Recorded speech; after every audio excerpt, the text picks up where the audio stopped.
Dear chess friends, if I would ask you the question, what's the most important defensive strategy in chess, what would you say? Many of us would say something like, I don't know, maybe it's time to bring more pieces into defense. Many of us would say something like, it's time to bring the king on a better square, on a safer square. Many of us would say something like, it's time to simplify the game, maybe trading off more pieces.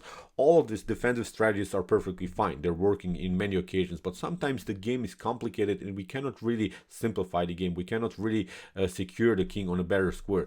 So that's why I think one of the most important defensive strategies is simply to find good counterattacks. The counterattack is really, in my opinion, the best defensive method. When you get attacked, the first thing that you have to search for is a beautiful counterattack. And one of the greatest counterattacks that I think has been played in chess history was a beautiful counterattack played by Peter Leko against Vladimir Kramnik back from the 2004 World Championship match.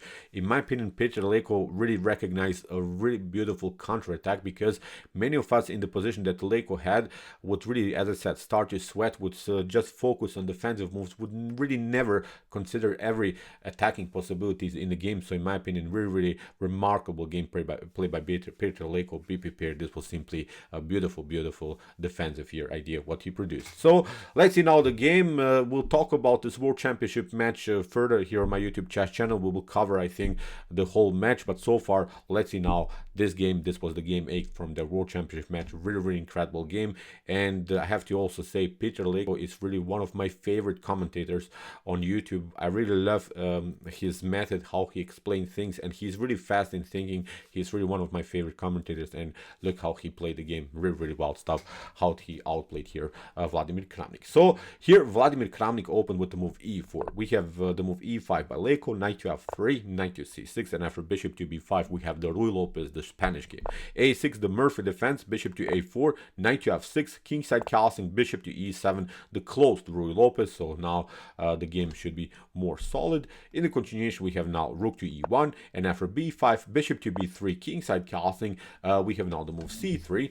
The obvious preparation is now the move d4, and now we have this beautiful martial attack here by Peter Leko. Really one of the most aggressive variations of the Spanish game. In my opinion, if your opponent doesn't play the anti-martial system with the move a4, you should go for it. This move d5 will probably cause you a line that loses a pawn for black, but it's, I think, a great method. I think with the martial attack you can have really fun. You get in more tactical battles, so if you don't want to play really a boring positional game, the martial attack is the way to go. So here after move d5 we have e takes d5. You see now after move knight to d5, the problem is now that the pawn on e5 is hanging. We have now knight to e5 by Peter Leko, rook to e5 here by Vladimir Kramnik. And you see now the idea about the martial attack is for black to keep a little bit here white pieces paralyzed. So you see white has here a certain lack of development, and also there is one other strategic problem is now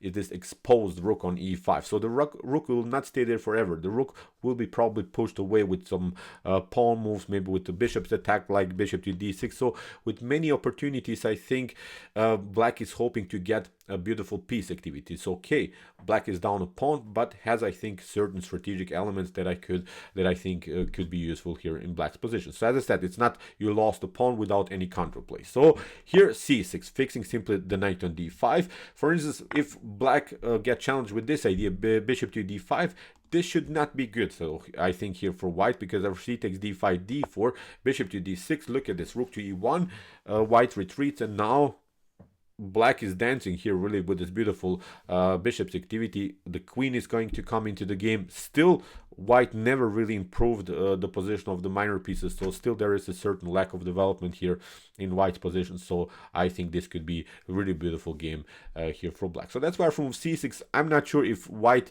is going to ever give up the bishop for a knight. This move has been played before, but in my opinion, it's something that white should try to avoid. So that's why here d4 was played by Vladimir Kramnik. So Vlad is trying to get now further pieces into the game. We have now bishop to d6, attacking the rook. So I see again white is losing another tempo. Rook to e1, the queen is coming into the game, and we have now a similar position. Both bishops very dangerous, the queen already very active. Still, white never really improved the position of the minor piece. It's really wild stuff. So also what has to be noticed is that the bishop on b3 is a little bit far away from the action. So you see the bishop is not on the optimal square. If the bishop would be maybe here on f3, it would be a different story. Then you have at least an attacker in the center of the board, but also a good defender in front of the king. So we have to also say white is lacking in defenders in front of the king. So there's no piece that is defending the king. So that's why after queen to h4, things can be very, very unpleasant here for white. So I'm not saying Kramnik made any mistakes, but this is the Marshall Gambit. As I said, it's one of the sharpest attacks that you can play in the Spanish game. So here g3, attacking the queen, queen to h3. Notice there are now again light square problems. Notice again the bishop is far away from the action. Rook to e4, played by Kramnik with ideas maybe to play something like rook to h4, maybe attacking also the h7 weakness. And now many times I've seen this mistake by black. Black is making many times the passive move h6. This should not be good because white can then regroup. If black wants to stay in the game with the down pawn situation like black is here now, black needs not to be active. You cannot play passive moves like h6 and similar stuff. Look at this. You play maybe another passive move now. Even rook to h4 is coming, so you don't have time to play this tiny little moves h6, bishop to d7. In the Marshall attack, every move that you play has to be a beautiful attacking move. So that's why after move rook to e4 that Vlad played, now here Peter Leko continues the pressure with a beautiful g5. You see, it's an aggressive method. For instance, if something like queen to e2 happens, if maybe white doesn't react correctly, then we have even this method, f5, f4. We're rolling with the centralized knight, with both of these bishops, with the queen on h3. This is again an unpleasant really game for white. So I'm telling you this because many of us are knowing maybe a certain level of theory in the Marshall attack, but then we miss the main ideas. We play passive moves, as I said, like h6, bishop to d7, rook to b8 or something. We're trying to attack the queen side, although the whole game is balanced towards the king side. So in my opinion, you should be active now, like Peter Leko did. He played now this beautiful g5 move. Queen to f1. Of course, now Kramnik is trying to simplify the game. As I said, it's a defensive strategy. When you up a pawn, going into an endgame should be pretty fine here for white. In the continuation, queen to h5, knight to d2, and now bishop to f5 by Peter Leko. So you see, again, he plays now this aggressive method. He's attacking the rook, and now Kramnik plays also a beautiful move, f3. This move I really liked. It's a great move because, for instance, if you play bishop to e4, this wasn't played in the game, then after e4, the knight has to step back maybe to b6, and look at this now. The pawn is rolling, e5, bishop to c7, knight to e4. Look at this, already messed up game. Black doesn't have to play, of course, these moves, but I think with the beautiful piece activity, black has here certain problems. I think here you have to play bishop to e7, but still the plan remains. Knight to e4, controlling f6, d6. It's really unpleasant game for sure here for black. So, as I said, after move f3, Peter Leko didn't fall for this. He played now this aggressive knight to f6. Again, a new attacking move. You see, Peter Leko never let this position splash, never played a passive move. Every move by him was an attacking move. In the continuation, we have now rook to e1. We have rook to e8. Attacking now the e file, because we have to recognize now in this position that there is a certain lack of the rook connection, and the rook connection is a very important stage now when the bishop is still on c1.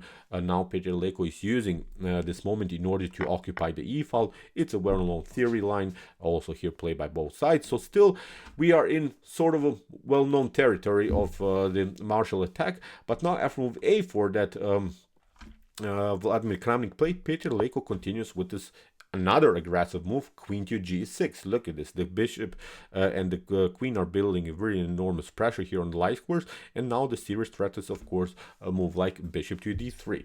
Here we have a takes b5, bishop to d3, attacking now the queen. And now comes already the tricky part of the game. Here, Vladimir Kramnik didn't react correctly. Or maybe he did see something that I think maybe he overestimated, because he played now the move queen to f2, and this move is perfectly fine if you want to go into this aggressive method that he probably calculated. But of course, now with the development of top engines, this is not a good move. This is maybe in sort of level, maybe, I don't know, maybe if I'm playing a blitz game or maybe against one, maybe someone can fall for this, because Peter Leko continued with the normal plan, rook to e2, attacking the queen. And the problem is now the queen doesn't have good squares.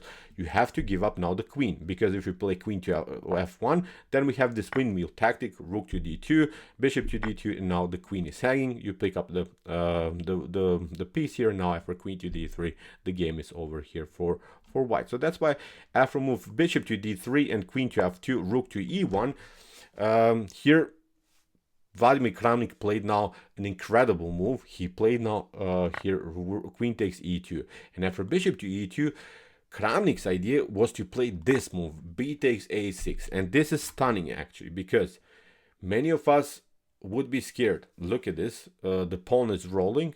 What should we do? Many of us would intuitively play the move bishop to a6, but this is not a good move here for black. Still, black should be okay, but this is not the optimal move. There's only one move that's winning the game here for black. Let's see what happens. For instance, if you play bishop to a6, this is not good, because after rook to a6, after something like queen to d3, I think white can get out of this mess by delivering a check, maybe rerouting the knight on f1. After queen to f3, now we have also certain threats of around the square f7. Black needs now to play something like knight to d5, and after bishop to g5, I think this position can be defended here by white. So this is something that probably Peter Leko recognized, Peter Leko calculated, and this probably he wanted to try to avoid. So let's go back. After move bishop to a6 here, pardon, b takes a6 that Vladimir Kramnik played, there is only one good move here, and maybe you can pause the video and try to see now the winning move, or really the most important defensive idea here by Peter Leko, and he saw that, and that's, as I said, the only move that's winning for black. It's a beautiful counterattack. So sometimes, as I said, we are just thinking about our opponent's threats. We never understand our counterattack possibilities. We never understand that maybe we have a certain attacking possibility. We just think about this pawn that is rolling. Dude, this is just two moves far away from a promotion. I'm scared. What should I do? Probably I don't want to complicate things. I'll just take it out. And you saw in this particular line that the game probably would end with a draw. So now after move b takes a6 here, I hope you could have seen this move, because it's really, really incredible. It's actually this beautiful queen to d3, and this is now the brilliant move, really one of the best defensive moves that I've seen. Really beautiful counterattack, because let's see now what happens. Here in the continuation we have now king to f2 played by Vladimir Kramnik, but let's see now what happens if you push the pawn on a7. If you just continue with your normal plan, then the problem is now queen to e3, you have to step back to g2. Now bishop to f3 is coming, you have to play knight to f3. Now again a new check, you have to step back, and now look at this with knight to g4. The game is over. You cannot promote here.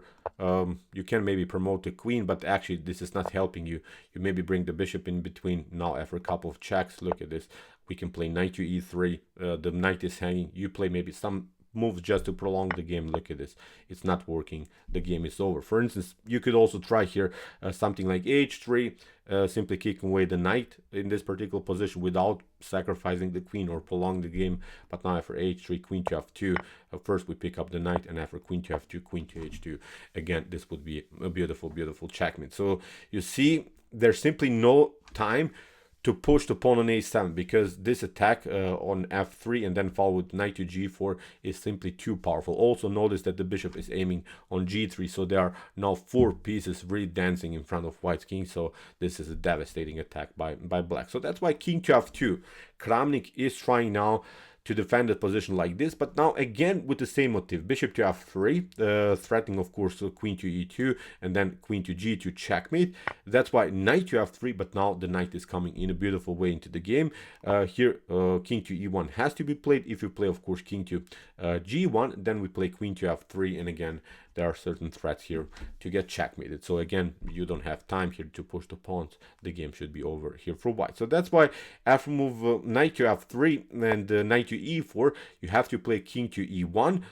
because now the king is at least somehow closer to the defenders. But now here Peter Leko played a beautiful knight takes c3. After b takes c3, queen to c3, a fork against the king and the rook, and now after queen to a1, this game should be over. So now the queen is behind the pawn, and now the pawn cannot be pushed further. In the game a7 was played. We have now g5 by Peter Leko, fixing now the structure on the king side. After h4, g4, in this position actually Vladimir Kramnik resigned. So really wild stuff. Many of us, as I said, after move b takes a6 would intuitively play bishop takes a6, would simply not want to calculate, would say, okay, this is simply too much pressure, I'm solving this position like this, giving up the bishop for a pawn is perfectly fine. Still I have two minor pieces, the queen, but actually this position is not so easy to defend. You see here after b takes a6, queen to d3 was the correct move. Now Peter Leko recognized the possibility of the counterattack, simply sacrifice the bishop, included now the knight into the game, sacrifice the knight on c3, b takes c3, and then played the fork on queen c3. Immortal tactical sequence. Really brilliant idea here by the legendary Peter Leko. So okay, I hope that you enjoyed this game. I really enjoyed it a lot. Really great game by these two legends. Really one of the best games in World Chess Championship history. Incredible move. And if you want to see more beautiful games like this, check out my best chess games of all time series with some more games played by Vladimir Kramnik, Magnus Carlsen, Vishian, and then many more.